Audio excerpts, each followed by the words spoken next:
ఈ రామ్ గోపాల్ వర్మ అనేవాడికి పని లేదు ఇప్పుడు ప్రస్తుతానికి. నిజంగా వారిలో ఓడిపోవడం గెలవడం పక్కన పెడితే అసలు వారు జరగకుండా చూడాలనే ఆలోచన రావాలి. వేళ భారతదేశం పోషిస్తున్న పాత్రదే. చాలామంది మోడీ ఎందుకు స్పందించట్లేదు, మోడీ స్పందించాలి కదా, ఎవరి పక్క ఒకరి పక్క నిలబడాలి కదా అని ఈ తెలుగు తక్కువ సన్నాలు చాలామంది మాట్లాడుతున్నారు. దేశ నాయకులు చెప్పుకునే మాటలు. ఈవేళ మన భారతదేశం అత్యున్నతమైనటువంటి భారతదేశంగా నిలవబడింది కాబట్టి ఈవేళ పెద్దరికం పోషించే పాత్ర వచ్చింది మనకి. ఇలాంటి పెద్ద పెద్ద యుద్ధాలు ఆపేటటువంటి శక్తి సామర్థ్యాలు మన భారతదేశం సంపాదించుకుంది. ఈ రామ్ గోపాల్ వర్మ అనేటటువంటి వాడికి బుద్ధి జ్ఞానం లేదు. ఎవడొకడు ఓడాలి, ఒకడు గెలవాలి. ఒక వారంటూ వస్తే ఒకటి గెలుస్తాడు, ఒకడు వాడుతాడు. పక్కన పెడితే సంధి చేస్తే రెండూ గెలుస్తాయి. ప్రపంచం శాంతియుతంగా ఉంటుంది, ప్రపంచం బలోపేతంగా ఉంటుంది, మానవాళి ఆనందంగా ఉంటుంది.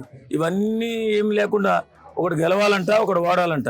ఈ సన్నాసి సినిమా ఏంట్రా, ఒకటి ఫ్లాప్ అవడానికి, ఒకటి హిట్ అవడానికి. సన్నాసి మాటలు మాట్లాడడం మానేసి ఇప్పుడు కొద్ది చిన్న ఇబ్బంది తప్ప మనకి ఇండియాకి వచ్చి ఊరి నష్టం అంటూ ఏది పెద్దగా ఉండదండి. ఎందుకంటే మనకి చాలా దేశాలు ఇప్పుడు రష్యా నుంచి మనకు వస్తుంది కాబట్టి అంత ఇబ్బందులు పడేటటువంటి ప్లానింగ్ మన దేశం అయితే చేయదు. ఎందుకంటే చాలా అద్భుతమైన ప్రగతి సాధించుకుంటూ ముందుకు వెళుతుంది. కొంతమంది మన దేశాన్ని పడి మన దేశంలో ఉండి ఏడుస్తున్నారు. కానీ ఇవాళ మన దేశ ప్రగతి ఏ స్థాయిలో ఉందంటే ఇప్పుడు ఏదైనా సరే భారతదేశం ఏం మాట్లాడుతుందని ఎదురు చూస్తున్నారు. ఈ యుద్ధం గురించి, యుద్ధాన్ని ఏ రకంగానైనా ఆపే శక్తి సామర్థ్యాలు భారతదేశ అండర్లో ఉన్నాయని ఆలోచిస్తున్నారు అందరూ. భారతదేశం చెప్తే ఏ దేశమైనా వినే స్థాయికి వెళ్ళింది ఈవేళ. అమెరికా కూడా ఒకప్పుడు భారతదేశం అంటే చిన్న చూపు చూసి భారతదేశం గ్రేట్ అని చెప్పి ఈవేళ చెప్పుకుంటుంది. కాబట్టి ఈవేళ మోడీ గారు ఒకరికే సపోర్ట్ చేయకుండా నిశ్చితంగా గమనిస్తున్నాం. ఏం చేస్తే యుద్ధం ఆగిపోతుంది ఇది ఆలోచిస్తుంది. ఖచ్చితంగా నష్టపోకూడదండి. బ్రహ్మాండంగా తరతరాల నుంచి వస్తున్నటువంటి సంపద, పురాతన సంపదను ఇప్పుడు బాంబులతో కొట్టి పేల్చేసుకుంటున్నారు వాళ్ళు. అది జరగకూడదని పచ్చం అహంకారం రెండు కొట్టుకుంటున్నాయి ఈవేళ. కాబట్టి ఏ దేశమైనా మన దేశం కానీ, రష్యా కానీ, లేకపోతే ఇక్కడ ఉన్నటువంటి చైనా కానీ, ఈ మూడు దేశాలు ఒక పెద్ద దేశాలు కాబట్టి చాలా నిశ్చితంగా ఆలోచిస్తున్నాయి.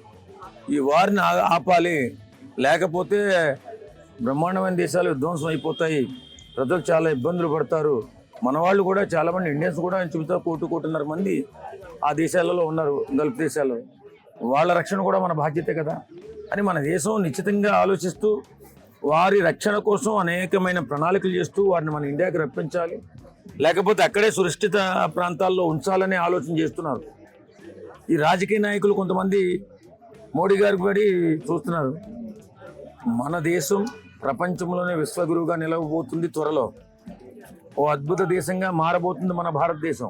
కాబట్టి భారతదేశం ఏం చేయాలి, ఏ టైంలో ఎప్పుడు ఏం చేయాలో భారతదేశానికి తెలుసు. మన పాలకులు నరేంద్ర మోడీ గారికి కూడా బాగా తెలుసు. ఖచ్చితంగా అన్నింటిపైన ప్రభావం ఉంటుందండి. యుద్ధం వినాశనం.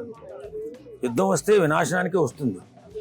దాన్ని మనం కంట్రోల్ చేసుకునే విధంగా, దాన్ని ఆపే విధంగా మనలాంటి దేశాలు ప్రయత్నం చేయాలి. రష్యా కానీ, లేకపోతే చైనా కానీ, మన దేశం కానీ గట్టిగా ప్రయత్నం చేస్తేనే యుద్ధం ఆగే అవకాశం ఉంది. ఆ రెండు అహంకారం, ఆధిపత్యం, మతోన్మాదంతో కొట్టుకుంటున్నాయి. ఆధిపత్యమేనండి, మతపరమేం కాదు. ఇప్పుడు వేరే దేశాన్ని మనం మాట్లాడకూడదు.